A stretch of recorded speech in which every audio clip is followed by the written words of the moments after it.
A democratização da informação no setor público depende da tela chegar na casa das pessoas sem o uso da TV por assinatura. Hoje nós vamos conversar no estúdio da TV Câmara sobre este e outros assuntos com o deputado federal Vaz de Lima, do PSDB. Deputado, eu comecei pela questão da democratização de informação porque o canal de TV legislativa é uma fonte de interligação nova na história da democracia brasileira. E o senhor tem atuado em relação à questão da TV digital. Mas antes disso, para lembrar as pessoas, na Assembleia Legislativa do Estado de São Paulo, já atuava no sentido de que a TV legislativa chegasse à casa das pessoas, não só pelo bolso, como a gente chama aqui, por causa da TV a cabo, onde as pessoas têm que pagar a assinatura. Bom, cumprimentar a todos, dizer da minha alegria estar passando aqui por Bauru, convite do presidente Sakai, né, que está tendo uma participação muito importante nessa questão de democratizar a informação através da TV digital. Você se lembrou bem da minha passagem pela Assembleia Legislativa como presidente. Naquela oportunidade, nós só tínhamos a TV fechada naquela época. Mas houve a oportunidade de nós fazermos um acordo com a Câmara Federal e criarmos no país como um todo uma rede legislativa aproveitando as novas tecnologias, que aqui no Brasil nós estamos implantando a TV digital. Até 2016, 2018, todos os lares terão acesso à TV digital. Então nós nos antecipamos, à época o presidente era o presidente Arlindo Quinalha, e fizemos um acordo para permitir o início desta rede. E São Paulo foi pioneiro em tudo isso. Então, primeiro foi Câmara Federal e Assembleia de São Paulo, depois Câmara Federal e Assembleia do Paraná, e Assembleia de Santa Catarina e assim por diante. E depois fomos ramificando isso para as câmaras municipais. Bauru foi agora recentemente assinar o termo que vai permitir que, espero que até final agora desse semestre, o início do semestre que vem, que todas as casas que tenham aparelho de TV digital possam ver, sem pagar, a TV Câmara, que prestará um grande serviço, sem dúvida nenhuma, na democratização da informação para a população de Bauru. A rede legislativa de televisão já permite, aqui em Bauru, há alguns anos, nós estamos há cerca de 12 anos dessa gravação no ar, com a lei de TV a cabo 96, acompanhar, por isso a menção da relação com o senhor na Assembleia Legislativa do Estado de São Paulo. Para retomar um período da passagem do senhor, ainda como deputado estadual, eu recordei aqui de uma questão antiga da Assembleia, que era a questão do regimento interno. E havia, e como há dos 94 deputados do interior, uma demanda em relação à chamada relação com o andamento processual interno e a chamada ditadura do Colégio dos Líderes, que foi uma expressão que eu usei com o senhor na época. Isso no Congresso Nacional, como é a relação? Ok. Bom, eu só queria voltar um pouquinho, lembrar que a TV aqui em Bauru foi instalada na época do vereador Vale, Perfeito. O presidente Vale. Então a gente tem que reconhecer o trabalho que as pessoas fazem. Eu acho que essa coisa sempre é uma corrida de revezamento. Eu fui presidente da Assembleia e, de fato, encontrei lá, você está fazendo menção, um regimento muito antigo. Né?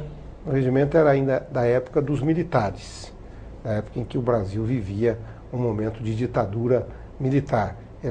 O regimento era de 1969. Depois tivemos a Constituição de 88 e quase nada tinha se modificado. Então eu chamei o Colégio de Líderes, chamei a Assembleia como um todo, digo, gente, não é razoável a gente viver em 2000 e tanto com uma lei tão desatualizada. O mundo mudou tanto, as tecnologias mudaram tanto, né?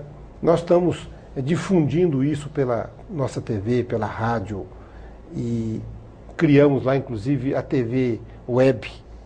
Todo mundo podia e pode ainda hoje, se quiser entrar e assistir online a tudo que acontece na Assembleia Legislativa, pode.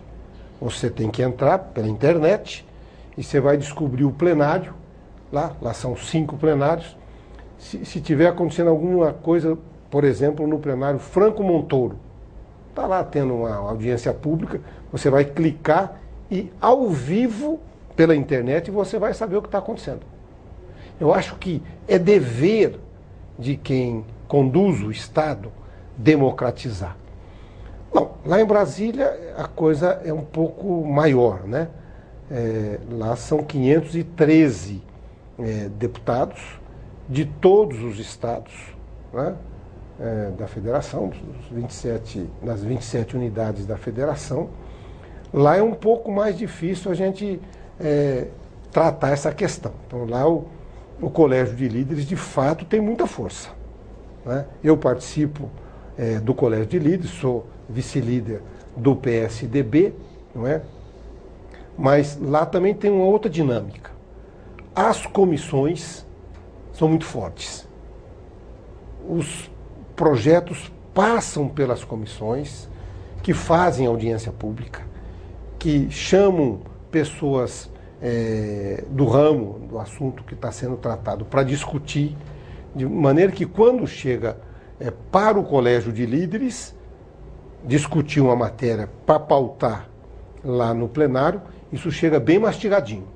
A discussão foi muito bem feita nas comissões. E também lá, se vocês que estão nos ouvindo e nos vendo quiserem, pode entrar lá no site da Câmara Federal e também vão conseguir ver ao vivo as comissões. São grandes discussões enormes.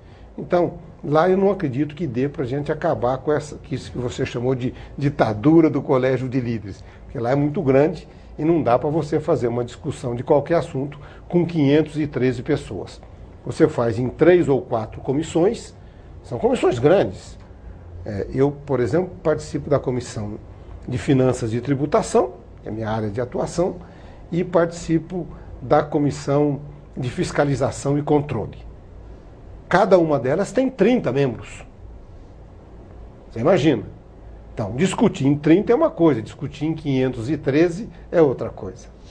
Na Comissão de Fiscalização e Controle, o senhor, particularmente no ano passado, teve mais trabalho na condição de oposição, se é que o governo permitiu essas condições para a verificação ampla das questões que foram levantadas em relação à chamada saída dos ministros. Qual é a situação atual em relação a essas pendências e o que foi possível fazer com a relação natural, é verdade, do governo, tentar dificultar essa principal reclamação da oposição, o acesso ou a abertura desses dados de alguns desses ministros? Então, eu vou dar aqui a opinião de quem está vivendo lá. Então, são os 513, no ano passado eram 100 mais ou menos de oposição. E lembrar a todos que nos veem e nos ouvem, uma democracia só se faz com oposição. Onde quem está no poder quer acabar com a oposição, pode saber, alguma coisa errada está por trás. Por quê? Porque na democracia, quem está na oposição cumpre o papel fiscalizador. E quem quer acabar com a oposição quer acabar com a fiscalização. Quem quer acabar com a fiscalização é porque quer fazer coisa errada. Quer que ninguém saiba do que está acontecendo. Então, é um trabalho mais difícil, mas muito importante para a sociedade e para a democracia. E nesta comissão, eu já estava nela o ano passado, a de fiscalização e controle, é onde você pode, usando os instrumentos regimentais e jurídicos, apontar para os órgãos todos e para a sociedade e para a imprensa o que está acontecendo. Então, vamos dar aqui algum exemplo. Um ministro determinado não andou bem lá na sua pasta. Você lá na Comissão de Fiscalização e Controle faz um requerimento chamando o ministro para vir dar explicação. Quase sempre vira uma luta política. A base do governo quer derrotar o seu requerimento. Obstruir a convocação do ministro. Então você tem que ter habilidade para ir lá e dizer assim, vocês têm medo do quê? Então vamos dizer para a sociedade por que vocês não querem que o ministro venha. Aí normalmente se faz um entendimento e se faz um convite, ao invés de ser uma convocação, porque a convocação é uma coisa de imposição. Mais peso. Né? Você faz um convite, o ministro vem e explica ou não explica o que está acontecendo. Eu me lembro que o fato que mais me marcou na comissão no ano passado foi a ida do ministro, do então ministro do Trabalho, aquele que disse lá na comissão, respondendo a uma pergunta minha até, dizendo: presidente Dilma, eu te amo. Oh, mas ninguém está discutindo se o ministro ama ou não ama a presidente. O que se está discutindo é se ele está cumprindo o papel constitucional, ético e moral dentro da pasta dele. Uns dias depois ele caiu. Deu repercussão nacional essa manifestação do então ministro do então ministro. E foi uma brincadeira que eu fiz com ele. Ó, ministro, estou vendo que o senhor gosta muito. Não, eu amo. Não, mas amar não adianta. O que a população quer é que o homem público cumpra bem o seu papel. No caso, por exemplo, da questão moral, é que não roube e não deixe roubar. É que crie instrumentos dentro da sua pasta para que os servidores também cumpram o seu papel, que é de servir a população. Então, toda vez que você encontra alguém que não está usando bem o dinheiro público, esta é uma forma de prejudicar a sociedade. Ainda que às vezes não roube, que não tenha corrupção, mas se você não fez bem feito, se você deixou passar o prazo, se você não fiscalizou direito a obra. Eu me lembro de uma vez que eu estava com o governador Mário Covas, até perto aqui, e ele ia receber uma estrada vicinal. E ele gostava de pegar o carro e andar um pedaço da estrada. Fazer o trecho. Fazer o trecho. E estava tão mal feita a estrada, Nelson, mas tão mal feita, que ele voltou, chamou os empreiteiros e disse assim: ó, vão refazer tudo, não vou pagar nenhum tostão, o que eu estou devendo não pague enquanto não refazer, e se não refizer, eu vou desclassificar e não faz mais uma obra no Estado. Isso é fazer a boa gestão pública. É você cuidar de cada tostão que nós, contribuintes, colocamos através dos nossos impostos. Nós estamos falando, deputado, de ferramentas de evolução e amadurecimento da democracia, seja com a questão da tecnologia, da TV digital, que é o acesso. Afinal, as pessoas não estão plugadas no horizonte do dia a dia, que é a obrigação do parlamentar lá em Brasília, com todas as audiências públicas, comissões e os assuntos que mexem com a vida de todos. E algumas dessas modificações mexem com todo o processo, às vezes jurídico e até institucional, do próprio país. Em algumas outras ações que são chamadas ações silenciosas, mas muito importantes do ponto de vista dessa relação que o senhor também está falando, do papel de fiscalização. Vou citar um exemplo aqui. Por exemplo, o senhor tem um requerimento junto ao Tribunal de Contas da União que discutiu o eventual direcionamento para a empresa única de uma licitação de equipamentos de informática na área de previdência, por exemplo. Eu estava lembrando disso aqui. Estava lembrando, coincidência, estava me lembrando de citar isso. Eu descubro lá, através da assessoria, claro, você descobre isso, que o Ministério da Previdência estava fazendo uma licitação, uma concorrência para comprar equipamentos na área de informática para vários ministérios e para o Brasil inteiro. Leio aquilo, falo, isso aqui não está cheirando bem, como a gente diz aqui no interior. Aí fiz um requerimento ao Tribunal de Contas da União, pedindo para que o Tribunal de Contas da União lesse com calma aquele edital, porque, a meu juízo, aquilo estava sendo direcionado. A rigor, quando você vai fazer isso até para a economia, de comprar melhor, você vai comprar no Brasil inteiro, tá certo? Hoje, com esses meios eletrônicos que nós temos, com esta tecnologia que nós temos, você pode, por um pregão eletrônico, que nós chamamos, comprar muito mais barato do que você fazer a compra concentrada. Interessante. Antes de chegar o meu requerimento ao Tribunal de Contas, entre eu protocolizar o requerimento, demora 2 ou 3 ou 4 dias para chegar no Tribunal de Contas, para ele tomar conhecimento. Neste pequeno período, o Ministério da Previdência cancelou. Você imagina o quanto pode ter economizado para o país uma ação, como você disse, isolada e silenciosa de um parlamentar que está cumprindo o seu papel fiscalizador. Agora, tem que comprar. Perfeito. Né? Mas vamos comprar direito. O senhor é auditor de origem, tem uma carreira relacionada à questão do direito, às questões tributárias. E, do ponto de vista político, tem feito críticas à questão da cotação de dólar, mas principalmente da forma como a atual presidenta está conduzindo a questão do cenário do país frente à competição internacional. Por que a política econômica, na visão do senhor, pode desmantelar, usando uma expressão, inclusive, do site oficial do senhor, a indústria nacional a médio ou curto prazo? Veja, dizer que o Brasil não está bem do ponto de vista da economia seria mentir. A população sente isso em casa. E isso também não caiu do céu. Quer dizer, eu não gosto muito, por isso que fiz questão até de falar que o Vale teve uma participação aqui, que é para registrar a história. O Sakai vai me entender bem isso. Perfeito. Ora, o que nós temos hoje da boa economia no país começou a ocorrer em 1994, quando o presidente era Itamar Franco e o secretário da Fazenda era o Fernando Henrique Cardoso, que criou um plano chamado Plano Real, que tinha 2 eixos.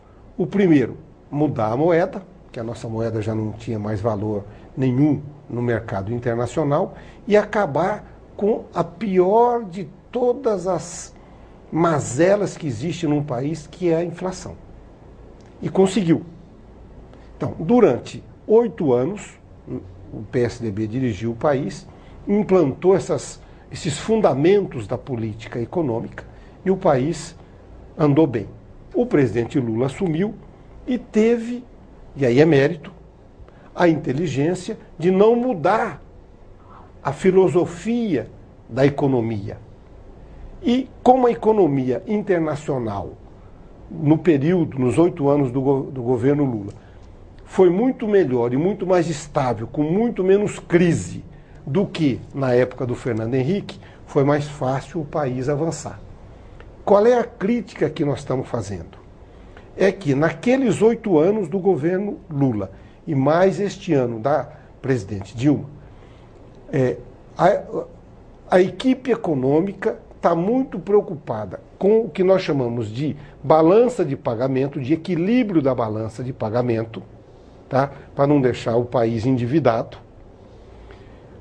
E está fazendo isso através de um estímulo à exportação, para poder entrar dólar, tá? Mas do nosso ponto de vista equivocado, porque está exportando o que nós chamamos tecnicamente de commodities. O que são commodities? São produtos quase que nós tiramos da terra e exportamos. Os agrícolas. Para dar um exemplo, soja. Nós somos grandes exportadores de soja. Carne. Somos grandes exportadores de carne. Incluindo frango em especial. Frango, a proteína animal de modo geral. Minério de ferro. Nós exportamos também. A questão do produto da cana-de-açúcar. Açúcar e álcool. Então, eu vi esses dias que 6 produtos, já citei 4, 6 produtos são responsáveis por 47,5% da nossa exportação, da nossa balança. Essa concentração é perigosa? Esse é o problema. Porque a nossa indústria está indo por água abaixo. O que é que é preciso fazer? Nós temos que inovar, fazer pesquisa, tecnologia, desenvolvimento nesta área, para que os nossos produtos saiam daqui com valor agregado. Então, você não deve, um pouco sim, você não deve mandar para fora o minério de ferro, que depois você vai ter que importar como forma de produto. O ideal é você pegar a inteligência nacional, e nós temos muito, Eu vi esta semana passada que nós, no ano de 2011, formamos 60 mil doutores no Brasil. 60 mil, as universidades todas, tudo. Só 67, menos de 100, foram deslocados para fazer pesquisa para agregar valor a produto. Então, o que nós temos que fazer é usar a nossa mão de obra, qualificar a nossa mão de obra, para que ela possa produzir aqui e exportar. Eu vou dar um exemplo, todo mundo vai entender. Aqui, perto de Campinas, nós temos uma cidade que se chama Jaguariúna. Ela monta produtos da Motorola. E agora foi-se descobrir que, na verdade, ela é apenas uma montadora. Não tem o caráter de produzir a tecnologia. E aí foi-se descobrir que a renda per capita, a renda por pessoa daquela região, que se imaginava ser muito boa em função da unidade fabril ali, é na verdade muito pequena.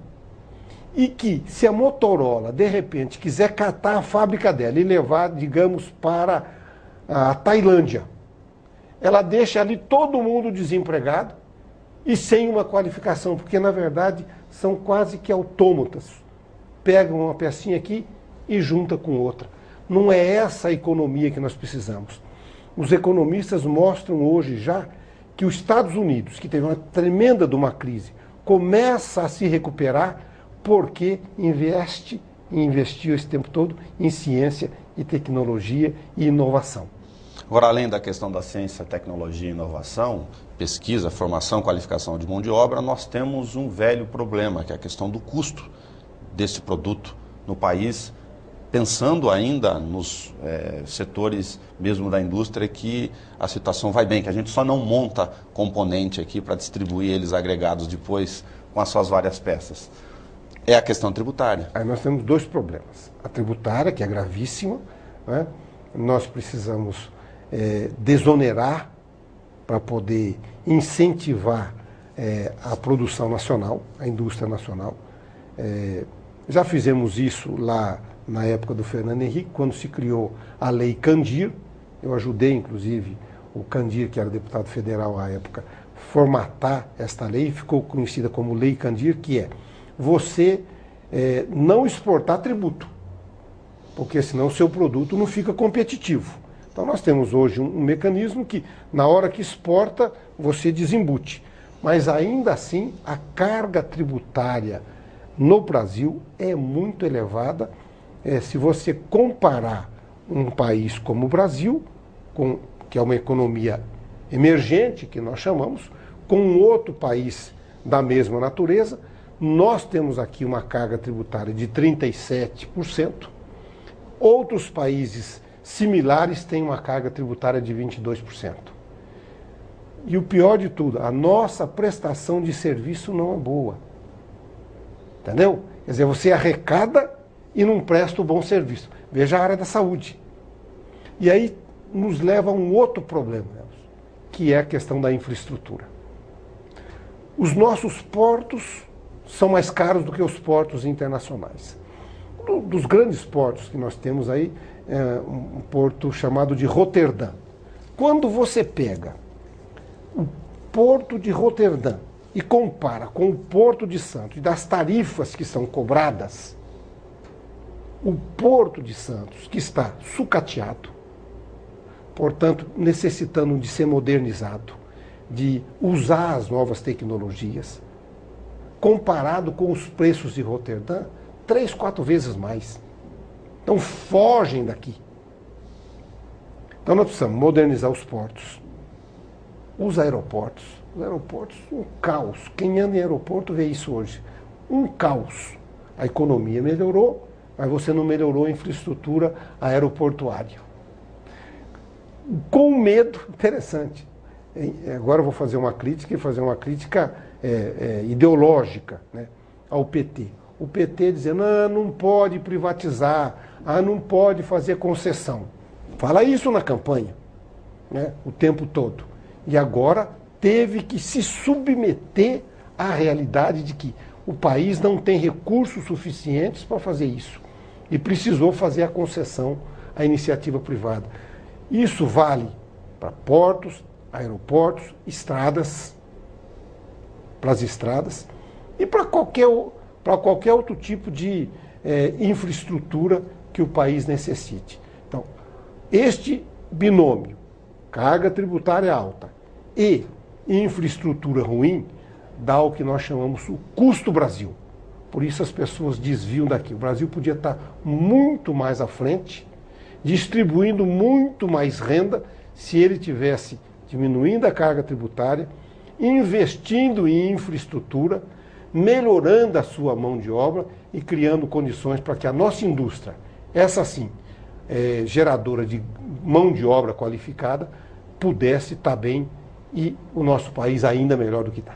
Dentro dessas relações de custo e de economia, de translado de mercadorias, informações, conteúdos, serviços, o senhor citou a questão rodoviária, nós temos como é conhecido, uma elevada dependência do sistema de transporte rodoviário, em especial, no caso do governo do PSDB, ele não fez um ajuste positivo até para fazer menção no sistema de concessão, na medida em que percebeu que se você alterasse, por exemplo, taxas de administração com tarifas por quilômetro, era um pouco melhor do que o modelo anterior do ponto de vista do custo, ainda que se tenham críticas na comparação com a do governo federal, por exemplo?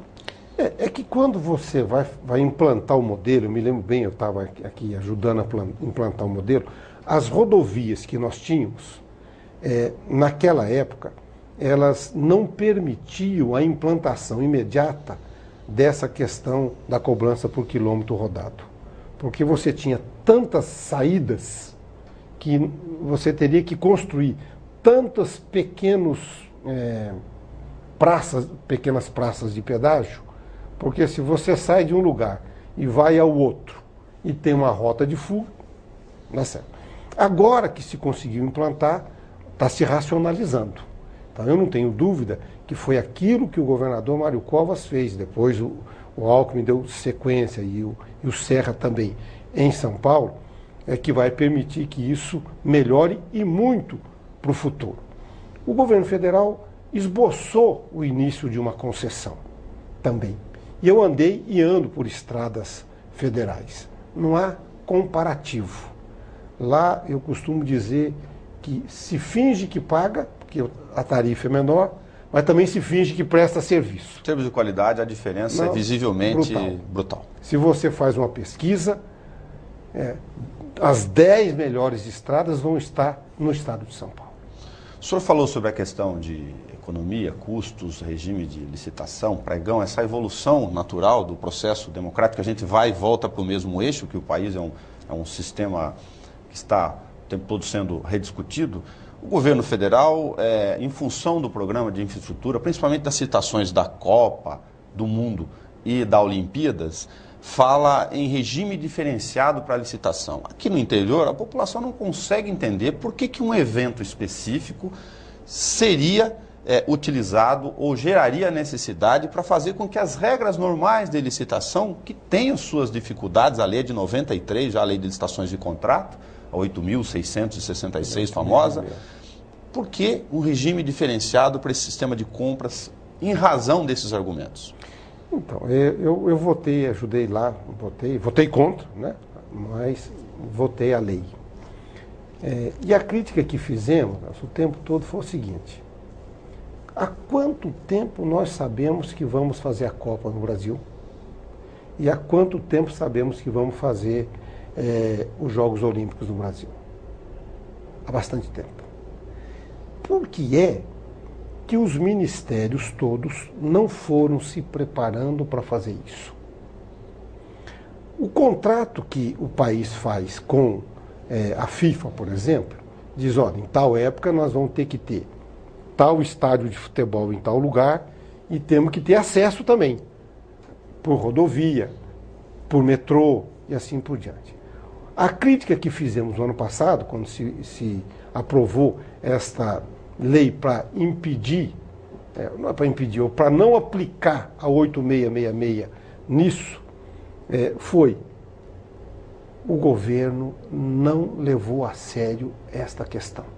E vem agora pedir ao Congresso, portanto pedir à sociedade, que abra a mão de uma lei boa, que é para impedir desvio, roubo, corrupção, tá? Porque tem que fazer às pressas. E aí, a maioria parlamentar que apoia o governo, deu isso ao governo e nós estamos fiscalizando. Nós estamos vendo o que vai acontecer. E vou, sem ser uma pessoa leviana, vou ser capaz de dizer aqui que muito dinheiro vai por esse ralo por falta de fiscalização. Portanto, por falta de gestão.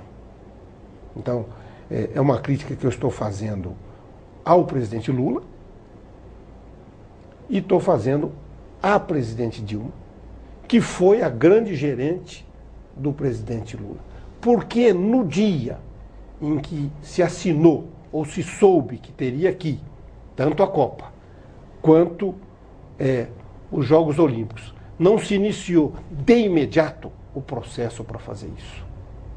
A gente ousa a imaginar, é um exercício de imaginação, que isso talvez tenha sido feito de forma propositada.